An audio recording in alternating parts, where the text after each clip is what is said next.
Some good, but a lot of bad in the first week of the season for the Toronto Blue Jays. Hey everyone, welcome into another edition of Long Ball. Rob Wong, joined alongside by Toronto Sun Blue Jays writer Rob Longley.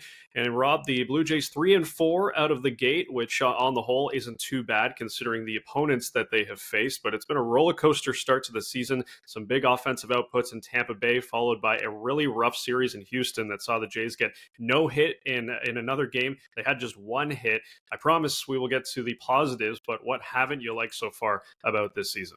Almost everything about the offense, Rob. I mean, obviously they had a couple of blowout wins, but sort of most things that we were promised from this team in the offseason have yet to come to pass. It is only 7 games, so you have to factor in the small sample size so far, but it really feels like it's been 171 games because this team is performing at the plate a lot like it did last season. And, there's frustration already seeping in, I think, from the players and from the fan base because they expected more. We were sold that bill of goods from the front office in the offseason that a different approach at the plate was going to help. And they've been miserable, historically miserable, actually, because there was a stat floating around last night that they became the first team in Major League history to suffer a no-hitter and a one-hitter in the first 7 games of a season. And that's pretty pathetic when you think about it. And it was certainly on display in the 3-game series against the Astros. Sure, they faced good pitching, but there's good pitching all around the major leagues. I think what concerned me the most about that was once they were getting stymied, there were no adjustments at the plate. They didn't seem to be able to react in-game or through the series to what they were facing. And the Astros kept finding pitchers, throwing out pitchers that would throw changeups at them, and the Jays had no answer for it. And they better find an answer soon because, I think it's imperative on this team to get off to a decent start. The record of 3-4 isn't bad so far, but it's a very stout opening month of the season with the opponents that they're going to face. And for a team that's, probably has a bit of a fragile psyche based on what happened last year, I really thought it was important for them to get off to a much more encouraging start than they have so far.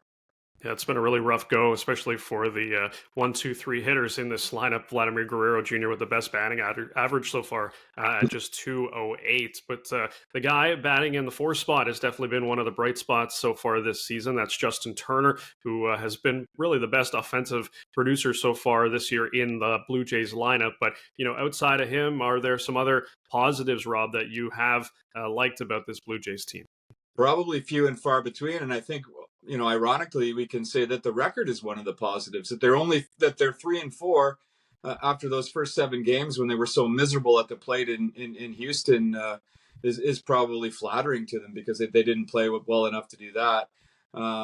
Davis Schneider has been a positive, but of course his 2-run homer, the only offense that they had in the 3-game series in Houston, all that did was get him a spot on the bench the next night. So I think Justin Turner has been what he was advertised as, kind of that prototypical cleanup hitter. We saw him produce in a couple of games, and certainly in the big win on Sunday in Tampa. But for him to do his thing, he's got to have guys on base in front of him. And as you alluded to, the top of the order has been pretty meek so far. George Springer had home runs in his first 2 games, but hasn't done a whole lot since. Vlad Guerrero Jr., other than a few walks here and there, hasn't done much. And Bo Bichette is kind of hitting at a historic low for him. And that's not going to last. Bichette's going to bounce back, and I suspect that Guerrero is as well. The difficulty is, and I'm sorry for not finding more positives in this team, but I think the difficulty is once you get past those top 4, and I think they will produce. I think that will be a positive. But what do you have in spots 5 through 9? And I think that's almost an alarming situation for this team so far, and it exposes the lack of additions that the front office made in what was a very lackluster offseason. We're seeing a snapshot of it just through 7 games, and it behooves this team to turn it around before that 3-game series in New York starts on the weekend, and then they come home to face the Seattle Mariners to open the new Rogers Center on Monday. So lots of struggles and very few positives, I would say, at this point. Yeah, and as you mentioned, the Jays will open up a 3-game set in the Bronx starting on Friday. So if they hope to turn things around, it's going to be a bit of a challenge against the 6-1 Yankees, who are hot out of the gate as well. As always, you can find all of Rob's Blue Jays coverage over at the Toronto Sun.